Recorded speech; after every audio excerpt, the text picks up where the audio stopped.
결의하셨어요? 이쪽으로. 어느 교회에서 커먼스바 오늘 형태 씨 나왔어요? 형태 씨 어디 있어요? 아이 고마워요. 우리 박수 한번 해줘도 괜찮은 우리 고마워요.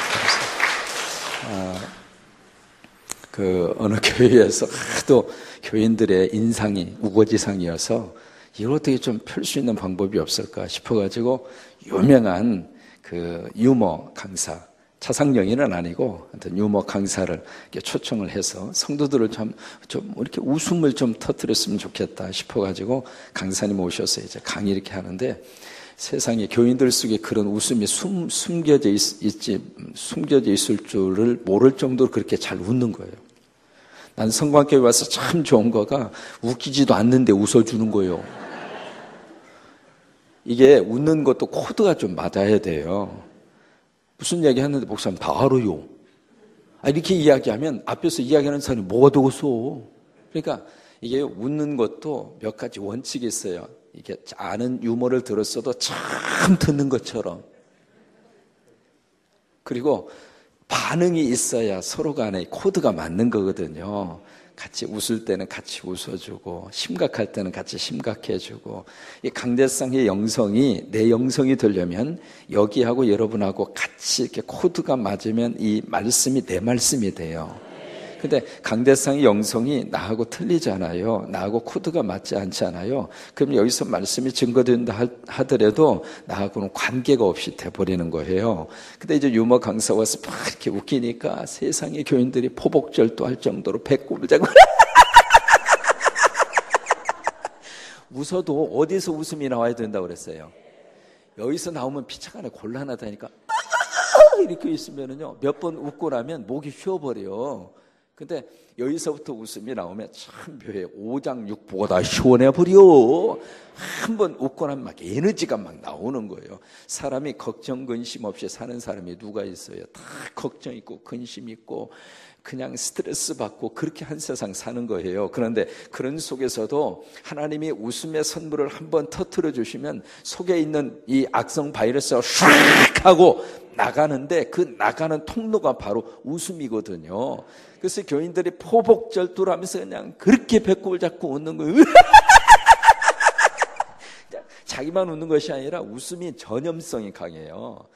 이 사람이 웃으면 저 사람이 있고 그래서 온 교회당의 성도들이 다 그냥 행복하게 막 오늘 삼여신도처럼 얼굴을 봐요. 이뻐? 하여튼 무조건 이뻐?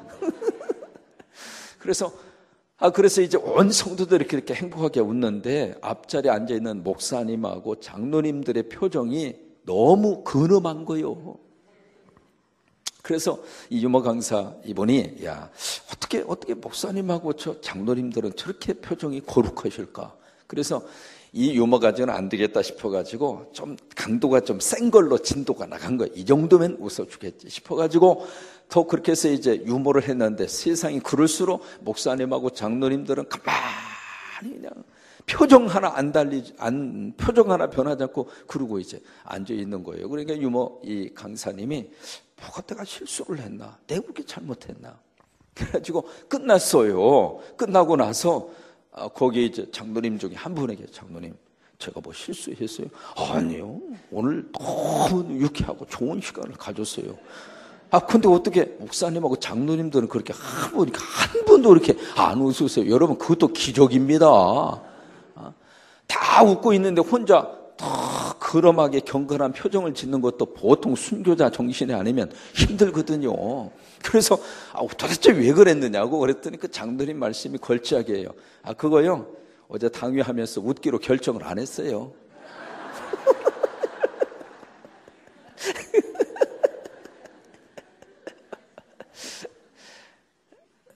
여러분, 당위에서 결정 안 해도 예수님이 웃으라면 웃는 거예요.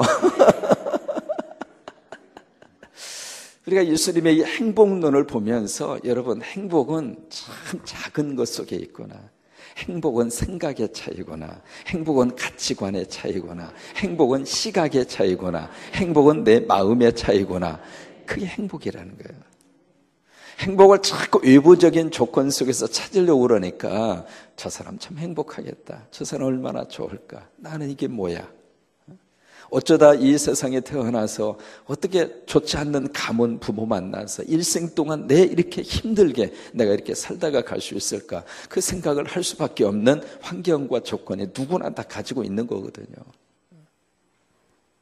저는 시골에 농사를 짓는 집에 농부에 6형제 중에 5째 남자로 태어났는데 어머니가 6살 때 돌아가시고 아버님이 고등학교 2학년 때 돌아가셨어요. 제가 지금도 머릿속에 기억하는 것은 어머니 6살 때 리어카에 실어가지고 동네 어귀 위에서 이렇게 실려오는 모습. 그게 제 머릿속에 남아있는 엄마에 대한 모습이에요. 30대 중반에 돌아가셨는데 그래서 어머니가 돌아가셨는데 철이 없으니까 6살 때 지금은 제가 철들었어요. 철이 없으니까 6살 배가 동네 애들하고 뭐 시골에 가면 그 동네에 큰 우물이 있잖아요. 우물 옆에 놓고 이렇게 칡백나무라든지 이렇게 나무가 한 그루 이렇게 서 있잖아요. 그 나무에 올라가서 오르락 내리락 오르락. 왜? 제가 잔나비 띠거든요. 그래서 나무를 올라갔다 이제 그리고 이제 히덕거리고 놀고 있으니까 동네 어르신이 지나가면서 뭐라고 그때 이제 했던 말이 참 아련히 기억이 나요. 혀를 차면서 불쌍한 것. 저거 어떻게 사노? 그게 이제 머릿속에 떠올라요. 그러다가 아버님이 고등학교 2학년 때 간경화증으로 돌아가셨거든요. 예수병원에 오셔가지고 예수병원에서 이제 점검을 이렇게 했는데 간이 막 굳어지는 거예요. 간이 막 굳어져서 밖에서 이렇게 봐도 막 딱딱하게 만져질 정도, 갈비뼈 사이로 간이 이렇게 만져질 정도로. 그래서 조직 검사를 하고 간 경화증으로 판명이 났는데 돈이 없으니까 수술을 못 받고 그냥 집으로 모시고 와서 그냥 돌아가신 거예요. 그때 아버님 나이가 48입니다. 50도 못 돼서 가셨어요. 저는 제 나이가 48이 딱 넘어서는 순간부터 무슨 생각을 했느냐면 나는 이제부터 덤으로 산다. 내 부모님보다 내가 오래 살고 있으니까. 그래서 그때부터 어떤 의미에서 모든 걸 좀 자유를 가지고 살려고 그랬어요. 왜? 난 덤으로 살고 있으니까. 여러분, 내 환경과 조건은요, 사람마다 들어가서 보면 다 애환이 서려져 있고요, 눈물이 있고요, 아픔이 있고요, 다 고통이 있고, 그래요. 저만 그래요? 여러분도 안 그래요? 그러니까 그런 속에서 우리가 웃음거리를 찾고, 그런 속에서 행복의 조건을 찾는다고 그러면은 웃을 일도 없고, 행복할 일도 없고, 날마다 인상 쓰고 짜증내고, 그러고 살 수밖에 없잖아요. 그런데 예수님이 주시는 행복록을 우리가 들여다보면서 느끼는 것은 그런 게 아니에요. 아주 작은 거. 아주 작은 거. 오늘 첫 번째 주신 행복의 관문, 행복하다. 영혼이 가난한 자요. 그대 속에 천국이 있기 때문이다. 제 식대로 번역을 한 겁니다. 마카리오스, 행복하다. 그대는 복을 받은 자이다.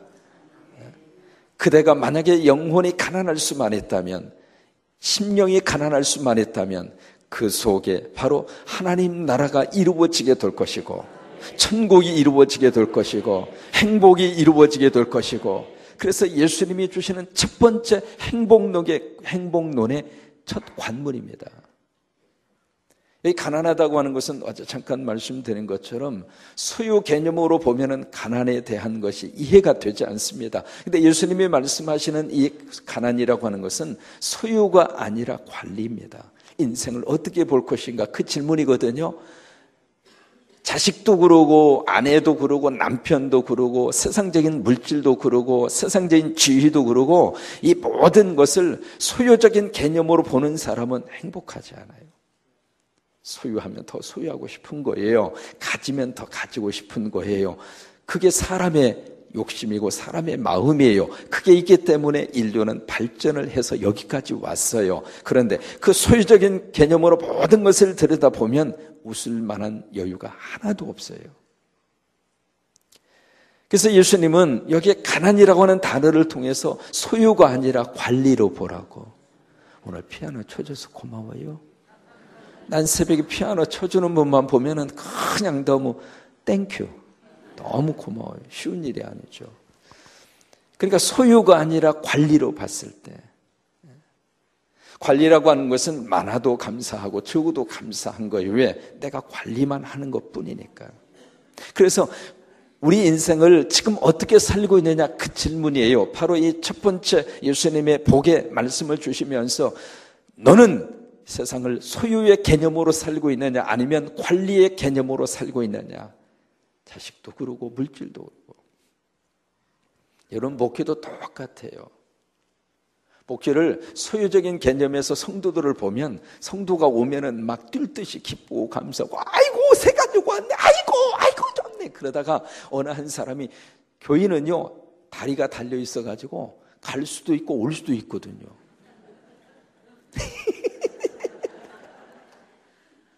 근데 바라기는 오기만 했으면 좋겠어. 안 갔으면 좋겠어. 근데 이게 다리 달렸으니까 갈 수도 있고 올 수도 있고 그러잖아요. 그러면 올 때는 그냥 좋아가지고 할렐루야 놀렐루야 으쌰으쌰 하면서 너무 좋아하다가 무슨 일이 있어서 갈 수도 있거든요. 근데 가지는 말고. 근데 갈 수도 있는데, 그러면 딱 가는 순간 그때부터는 열받는 거예요. 왜 그래요? 뺏겼다고 생각해요. 내 소유라고 생각을 했는데, 우리 교회 교인이라고 생각을 했는데, 내 소유의 영역이 무너졌다고 생각한 거예요. 무너졌다고 생각하니까 그때부터 목회가 이게요, 교역이 아니라 고역이 돼버리는 거예요. 근데 그것을 목회를 관리적인 개념으로 이렇게 바꾸면은요, 와도 감사, 또 와도 감사, 가도 감사. 그건 조그맣게 이야기하는 거예요. 모든 게 다 그렇습니다. 여러분, 그래야 우리가 웃고 살 수 있고, 그래야 거기서 행복을 누리고 살 수 있고. 자식도 똑같거든요.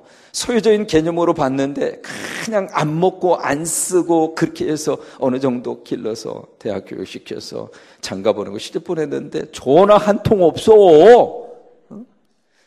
생각할수록 열받치는 거예요. 이놈 자식, 내가 어떻게 지를 길렀는데 어떻게 전화 한 통이 없느냐고.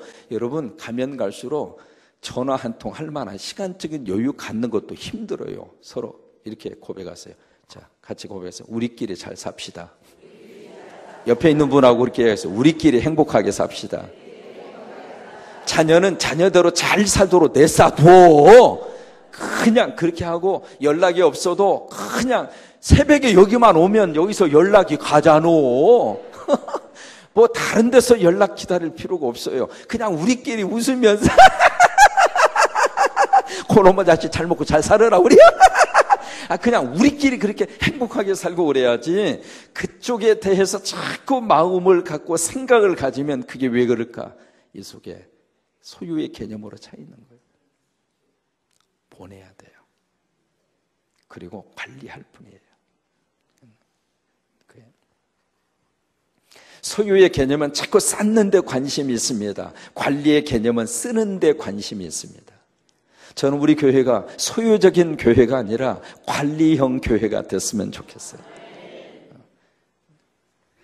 소유하려고 하는 교회는 자꾸 세상으로부터 바로 벽을 쌓아요. 우리끼리 뭔가 자꾸 아성을 쌓으려고 그래요. 이 건물, 여러분 누구 거예요? 하나님 거. 말은 그렇게 하지만 이 건물 다른 사람이 와서 좀 쓴다고 그러면은 안 그러겠지. 이 건물 하나님의 것이잖아요. 그러면 우리는 관리할 뿐이잖아요. 하나님이 쓰시겠다고는 마음껏 줄 수 있는 마음이 있어야 되는 거거든요. 그러니까 우리가 교회를 볼 때에도 마찬가지고 믿음 생활할 때도 마찬가지고, 우리가 소유하려고 하지 말고, 여러분 담임 목사 소유하려고 그러면은 참 어느 때는 곤란합니다. 몸은 하나인데 요구하는 데는 많잖아요. 그럼 그 모든 요구를 어떻게 목사가 다 충족을 시키겠어요? 여러분, 담임 목사를 소유적인 개념의 관계로 보려고 하지 마시고 그냥 하나님이 허락하신 주의 종으로 보시고 그냥 관리하는 차원에서. 그래서 소유하려고 하는 사람은 자꾸 이렇게 뭔가 쌓으려고 그러고, 관리하는 사람은 자꾸 이렇게 쓰려고 그래요. 근데 참 놀라운 영적인 비밀을 우리가 발견할 수 있습니다. 우리가 관리의 개념으로 바꾸어서 자꾸 쓰려고 하잖아요. 주님의 뜻대로 쓰고 하나님의 뜻대로 쓰고, 바라기는 우리 성광이 하나님의 복을 많이 받아서 축복의 유통자로 우리 교회와 성도들을 하나님이 쓰시게 되기를 주의 이름으로 축원합니다. 하나님이 마음껏 부어주셔서, 부어주신 것이 여러분을 통하여 세상으로 흘러가도록 쌓아놓으면 썩어요. 쌓아놓으면 생명이 없어요. 흘러가면 생명이 있어요. 그러니까 관리적인 그런 개념을 가지고 살면은 그냥 어떻게 하면 내가 쓸까? 어떻게 하면 주님의 뜻대로 쓸까? 내가 헌금해서 이 교회를 통해서 지역사회로 흘러가고, 이 주변에 불쌍한 사람들에게 흘러가고, 그게 그 교회가 관리형 교회가 되는 거예요. 그게. 그래서 참 놀라운 것은 내가 쓸 공리를 하면 하나님은 줄 공리를 하시더라고. 근데 내가 쓰지 않고 모으려고 그러면은 하나님은 더 이상 부어주지가 않아요. 소유의 개념으로 보는 사람은 자꾸 집착을 합니다. 근데 관리형으로 보는 사람은 집착하지 않고 자꾸 놓아줍니다. 그래서 가난이라고 하는 단어 속에 주님이 그 행복의 원리를 우리에게 주시고 있습니다. 여러분, 이 시간 이후로 내가 내 만나는 사람도 그러고, 내가 지금 물질도 그러고, 어쨌든 소유의 개념으로 볼 것이 아니라 관리로 그렇게 보셔서 하나님이 허락하신 대로 우리가 잘 관리하면서 그 속에서 행복하고, 그 속에서 웃고 살고, 그 속에서 하늘나라를 누리고 살고, 그렇게 되시기를 주의 이름으로 축원합니다. 두 번째로, 여기 심령이 가난한 자 그렇게 돼 있잖아요. 그 심령이 바로 영인데, 영이 가난한 자, 그 영이 가난하다고 하는 것은 두 번째 어떤 의미를 가지고 있는가? 자꾸 나누어준다 이 말이에요. 여러분, 영을 나누어 주면 더 이상 영이 남아있지 않습니다. 물질도 마찬가지죠. 물질을 자꾸 이렇게 나누어 주잖아요. 또 주고 또 주고 나면 여기 있는 물질이 어디로 옮겨져요? 이쪽으로 옮겨지는 거예요. 똑같은 원리거든요. 영이 가난하다고 하는 것은 영을 자꾸 퍼주는 거예요. 마음도 주고, 생각도 주고, 이해도 주고, 사랑도 주고, 그냥 내 속에 있는 것을 자꾸 이 사람에게 퍼주면은 여기에 있었던 것이 이쪽으로 옮겨지면서 나에게는 없는 거예요. 가난하게 되는 거예요. 가난하게. 누가 24장에 보시면은 예수님이 엠마우 도성으로 내려가는 두 제자를 만나요. 그래서 여러 가지 이야기하잖아요. 이야기하다가 그 갈릴리 바닷가에 가서 같이 제자들하고 식탁을 나눕니다. 식탁을 나누는데 거기서 이제 예수님과 제자들과 서로 생선과 떡을 구워서 이렇게 먹는데 참 기가 막힌 표현이 거기 하나 나옵니다. 떡을 떼어서 제자들에게 예수님이 주세요. 여러분, 뭐가 지금 생각이 나셔요? 성찬이죠. 떡을 떼어서 제자들에게 줬는데 그 다음에 무슨 말씀이 나오냐면 누가 24장에 보시면 예수님이 더 이상 보이지 아니하더라. 무슨 얘기냐면 예수님이 떡을 떼어서 그들에게 줬어요. 주고 또 주고 또 주고 또 주고, 그러니까 더 이상 여기에 예수님이 없는 거예요. 다 줬으니까. 그러면 다 줬으면은 그 예수님이 어디로 갔을 것 같아요? 그 떡을 먹은 제자 속으로 가신 거예요. 여러분, 이것을 우리가 다시 한번 깨달았으면 좋겠어요. 예수 믿으면 예수님이 어디 계실까? 그래서 이 표현이 나오는 거예요. 예수 믿으면 예수님은 저기 계시고 나는 여기 있고, 그러다가 필요할 때 예수님 오세요. 알았어, 좁게 기다려. 바쁘다니? 아이, 빨리 오세요. 바쁘다니까. 빨리 오세요. 기다려. 그 관계가 아니라 예수님을 딱 영접하는 순간 예수님은 어디 계세요? 나눠주고 그래서 예수님은 저기 계시던 예수님이 내 속에 있는 거예요. 내 속에. 그래서 더 이상 예수님이 안 보인 거예요. 우리가 은혜 받고 나면 예수님을 밖에서 찾으면 안 돼요. 예수님이 여기 계세요. 천국에 대한 말씀을 하실 때에도 천국이 여기 있다 저기 있다 아니다. 너희 가운데 있다. 이렇게 두 가지의 뜻이 있습니다. among you, 너희 사이에, 너희 속에. 다시 말해 성광교회 안에 있다 이 말이에요. 바로 우리 사이에 있다. 두 번째, 내 속에 있다 이 말이에요. 그래서 은혜 받으면 여기가 예수님이 있고 여기가 천국이고 여기가 하늘나라고 여기가 가고 싶은 천국의 고향이고, 그래서 여기에 천국이 이루어지니까 웃고 살 수 있는 거예요. 그러니까 행복한 거예요. 세상적으로는 좀 부족하다 할지라도, 세상적으로는 조금 없다 할지라도, 세상적으로는 슬픔과 눈물이 있다 할지라도 여기에 예수가 있으니까 꿈이 있고, 여기에 예수가 있으니까 희망이 있고, 여기에 예수가 있으니까 웃고 살고, 여기에 예수가 있으니까 내일의 가능성을 보고 오늘을 일어나서 사는 거예요. 그렇지 않으면 사람은 한없이 세상의 문제와 고통 속에 더 이상 인생의 의미성을 못 찾고 끝나는 거예요. 왜 한강다리에서 떨어질까? 여기에 딱 섰는데 길이 없잖아요. 어떻게 해서 인생을 살기 위해서 왔는데 떼밀리고 그래서 여기까지 온 거예요. 왔는데 더 이상 길이 없으니까, 그래서 선택의 여지없이 떨어지는 거예요. 그때 믿음의 사람은 이 자리에 딱 서는 순간 무슨 생각을 하는가? 낭떠러지 보는 것이 아니라 하늘을 봐. 하늘을 보니까 가능성이 있는 거예요. 그래서 이 벼랑 끝에서 하나님 성령님 의지하고 날아가는 거예요. 그 가능성과 그 힘을 어디에서 하나님이 주시는가? 내 안에 예수님 때문에. 그러기 위해서 예수님이 가난하게 되신 거예요. 고린도 후서로 가서 보실래요? 그 말씀 우리에게 주시고 있는 본문이 있어요.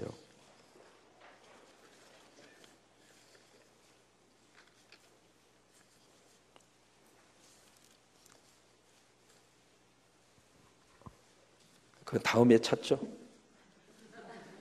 이렇게 갈 때는 내가 자신이 없으니까 하는 거예요. 무슨 말씀이냐면 소개만 해드릴게요. 고린도 후서 4장인가 기억을 하는데, 저가 부유한 자로서 우리를 위하여 가난하게 되심은, 혹시 기억나세요? 예수님이 부유하신 자로서 우리를 위하여 가난하게 되심은 우리가 우리를 부유하게 하기 위함이라. 그 본문이 고린도 후서라고 기억을 해요. 예수님이 부유하신 자잖아요. 모든 것을 가지신 분이잖아요. 그때 가난하게 돼서, 그 이야기는 영을 나누어 준 거예요. 예수님이 가지신 것을 다 우리에게 나누어 준 거예요. 그러니까 예수님이 가난하게 되신 거예요. 왜 그렇게 가난하게 됐을까? 나를 부유하게 하시기 위해서. 그런 것처럼 이게 영이 가난하게 됐다는 이야기는 끊임없이 나눠주고 또 주고. 이태리가 나온 그 성자 중의 성자가 아시시 성 프란시스입니다. 아시는 것처럼 그분의 유명한 기도가 있죠. 주여 나를 평화의 도구로 써 주세요. 유명한 그 기도. 아시시라고는 조그마한 이태리의 마을입니다. 그 마을에서 태어난 사람이거든요. 그래서 아시시, 그게 이제 이태리에 있는 도시 마을 이름이고, 성이라고 하는 것은 세인트 해서 성자라고 하는 뜻이고, 이름은 프란시스예요. 근데 이제 이번에 참 지금까지 이태리 출신의 성자 가운데 세계적으로 그렇게 많이 이름이 회자되는 사람이 없을 정도로 프란시스는 유명하거든요. 근데 이분이 한번 이제 길 이렇게 걸어가는데 저쪽에서 거지가 와요. 거지가 오는데 그 추운 겨울날 신발도 없이 겉옷도 없이, 몰골이 말이 아니죠. 그런 모습으로 이제 떨면서 거지가 이렇게 오는데, 그 순간에 프란시스가 그 거지를 향해 팍 달려가요. 달려가서 그 거지를 꼭 껴안아요. 껴안으면서 하는 말이, 형제여 미안하다고. 마음으로는 뭔가 주고 싶은데 줄 게 없는 거예요. 프란시스가 가진 게 없었어요. 그래서 정말로 미안한 심정으로 이 거지를 꼭 끌어안고 하는 말이 미안하다고. 형제여 미안하다고.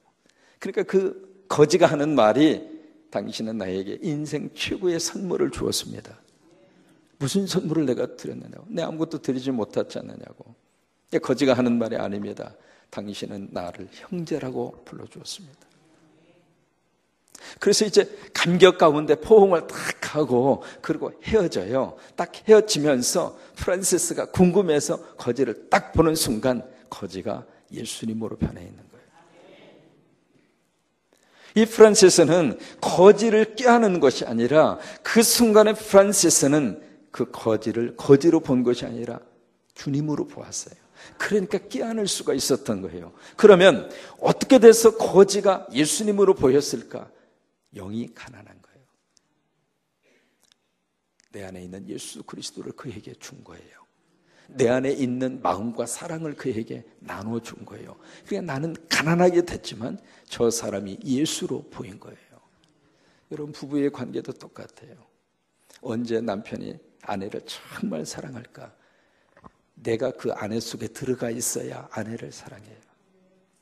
그렇지 않으면 아내가 왜 힘들어하는지, 뭐 때문에 지금 우울해하는지, 뭐 때문에 지금 인상 쓰고 있는지, 남자는요 그거 참 알기가 어려워요. 남자고 여자는 참 틀리거든요.